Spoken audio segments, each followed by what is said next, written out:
ایک شخص نے اپنے کزن کو، اپنے چچا کے بیٹے کو، چچا زاد کو قتل کر دیا اور خود ہی اس کا مدعی بن کے حضرت موسیٰ کے پاس آیا کہ بتائیے جناب میرے اس بھائی کو کس نے قتل کیا ہے؟ حضرت موسیٰ نے ایک سادی سی بات کی، کیا فرمایا؟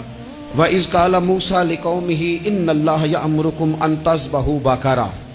حضرت موسیٰ علیہ السلام نے اپنی قوم سے کہا کہ اللہ تمہیں حکم دیتا ہے کہ ایک گائے ذبح کرو، گائے کا کچھ حصہ مقتول کو مارو، وہ خود اٹھ کے بتا دے گا مجھے کس نے قتل کیا ہے۔ یہ پہلا سپارہ ہے قرآن مجید کا، آپ اس کو دیکھ لیں، یہ آیت نمبر 67 سے شروع ہو رہا ہے۔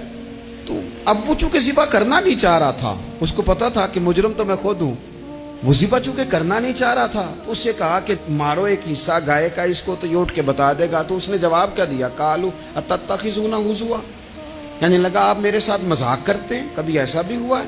قال اعوذ باللہ ان اکون من الجاہلین، حضرت موسیٰ علیہ السلام فرمانے لگے میں اللہ کی پناہ مانگتا ہوں میں جاہلوں میں سے ہو جاؤں۔ جب کہا نہیں ذبح کرنی ہے تو اب ذرا دیکھیے کرنا نہیں نہ چاہ رہے، قالوا ادع لنا ربک یبین لنا ما ہی، کہنے لگے اے موسیٰ پھر آپ نہ رب سے دعا کریں کہ وہ ذرا کھول کے بتائے وہ گائیں کس طرح کی ہو، ارادہ نہیں نا ذبح کرنے کا، آپ دعا کریں۔ قال انہ یقول انہا بقرۃ لا فارض ولا بکر، فرمایا کہ رب کہتا ہے وہ گائے نہ بوڑھی ہو نہ زیادہ بچیا ہو، عوان بین ذالک، ان کے درمیان ہو، یعنی جوان گائے ہو۔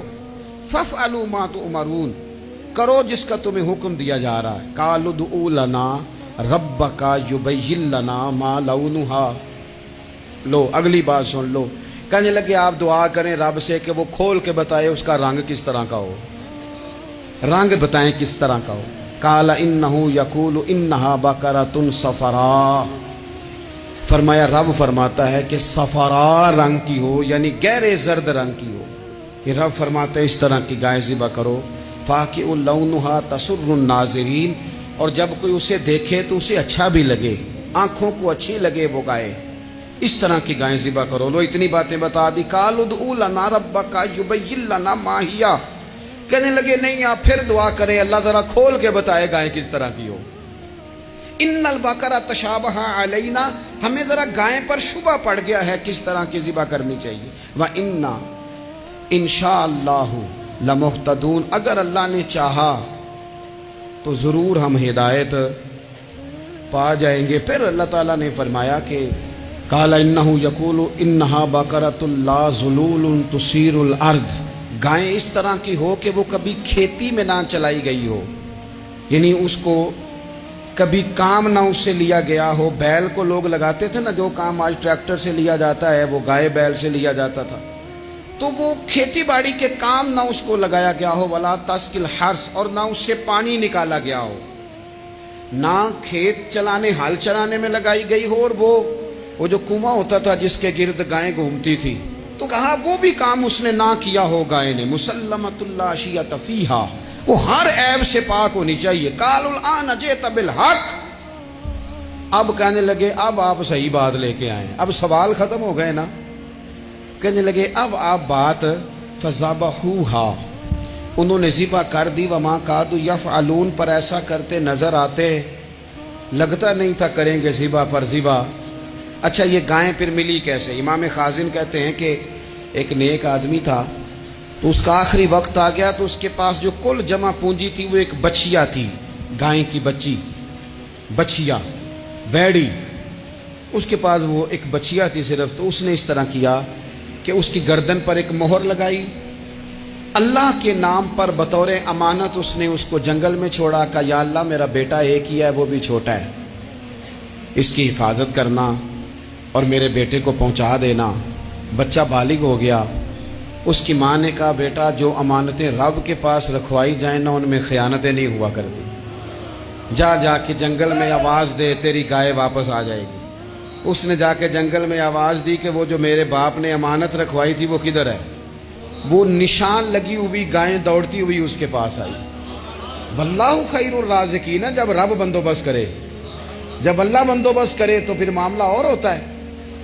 وہ گائے آ گئی، اب اس نے کیا کیا اس نوجوان نے کہ وہ گائے گھر لایا، ماں سے آ کے کہا کہ اماں یہ تو اللہ نے فضل کر دیا۔ ماں کہنے لگی پتر حالات ہمارے خراب ہیں، منڈی میں لے جا اسے بیچ دے، لیکن سودا میری مرضی کے بغیر طے نہ کرنا۔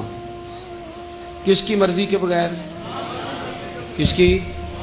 اماں کی مرضی۔ اور سنو یار، تھے کچھ لوگ جن کو لوگوں نے تانے بھی دیے کہ تم ماں کے پیچھے لگ گیا ہے، لوگوں نے بڑا کچھ کہا، پر جو ماں کی مرضی پہ لگیں ناکام نہیں ہوتے زندگی میں۔ یہ دیکھو ماں کی مرضی پہ لگا۔ اس کی قیمت کتنی تھی گائے کی؟ بڑی مہنگی تھی، پر 3 دینار کی تھی۔ منڈی میں لے گیا، 3 دینار اس کی قیمت لگ گئی۔ تو ماں نے کہا تھا میری مرضی کے بغیر سودا نہ کرنا۔ اب بچے تو نہیں نہ مانتے، اماں کو کیا پتا باہر بزنس کیا ہے، لین دین کیا ہے، پر ماں نے کہا تھا میری مرضی۔ بندہ دے رہا ہے اسے 3 دینار، اس نے کہا جی میں نے طے تب کرنا ہے، ڈن تب کرنا ہے، پہلے اماں سے پوچھنا ہے۔ گھر جا کے اماں سے پوچھا، اماں کہنے لگی دے دے۔ واپس آیا تو اس نے کہا کہ میں 6 دینار دیتا ہوں پر میری شرط ہے، ماں سے نہیں پوچھنا۔ اس نے کہا تو 12 بھی دے، ڈن تب بھی ہونا ہے جب اماں نے کہنا ہے۔ وہ جب اس طرح کی اس نے گفتگو کی، واپس اپنی والدہ کے پاس گئے، کہنے لگے اماں سمجھ نہیں آتی، 3 دینار کی گائیں بندہ 12 میں خریدنے کو تیار ہے، شرط لگاتا ہے کہ اماں سے نہیں پوچھنا۔ تو والدہ کہنے لگی پتر پہلے اس سے جا کے پوچھ کیا وہ ہے کون؟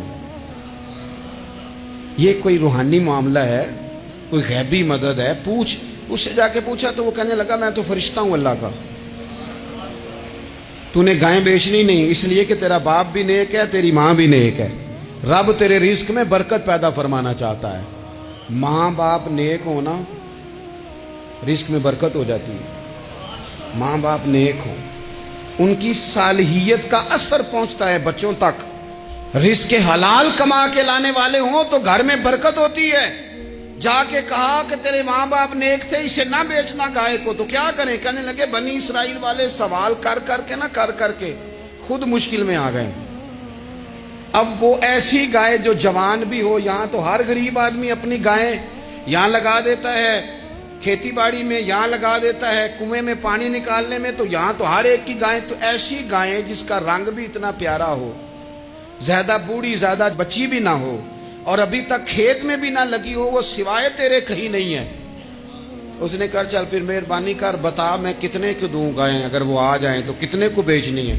اسے کہنا کوئی نہیں، ریٹ تو زیادہ کرنا ہی نہیں۔ ان سے کہنا گائے کے اندر سے گوشت نکال دیں اور جتنا گوشت ہے اتنے پیسے بھر دیں، اس کی کھلڑی بھر دیں۔ اب وہ بنی اسرائیل والے ڈھونڈتے پہنچ گئے، کہا جناب گائیں 3 دینار کیا 6 لے لو۔ اس نے کہا نہ بھائی، ذبح کروں گا، گوشت نکالوں گا، جتنا وزن گوشت کا اتنے پیسے بھرو گے کھال میں تو پھر گائے تمہیں ملے گی۔ اب مجبور تھے، کیا کرتے؟ ابن کثیر حدیث لائے ہیں، امام سیوطی نے در منصور میں بھی لکھی ہے، نبی پاک صلی اللہ علیہ وسلم نے فرمایا سنو جوانوں، اور اسے دل کی تختی پہ لکھو، نبی پاک علیہ السلام نے فرمایا اگر بنی اسرائیل والے زیادہ سوال نہ کرتے تو اتنی مشکل کا شکار نہ ہوتے۔ انہوں نے سوال اتنے کیے کہ چارہ نہیں ہے اب ان کے لیے، چارہ نہیں ہے اب ان کے لیے کہ یہ ادھر ادھر جا سکے، مجبوری بن گئی، یہی گائے خریدنی ہے، یہی لے جانی ہے۔ اب اتنا سارا مال جمع کر کے وہ گائے خریدی، ذبح کی، تو مقتول کو جب اس کا ایک حصہ مارا تو اس نے اٹھ کے کہہ دیا یہ جو مدعی بنا ہوا ہے نا، یہی تو میرا قاتل ہے، یہی تو میرا قاتل ہے، یہی تو ہے جس نے یہ سارا کام کیا۔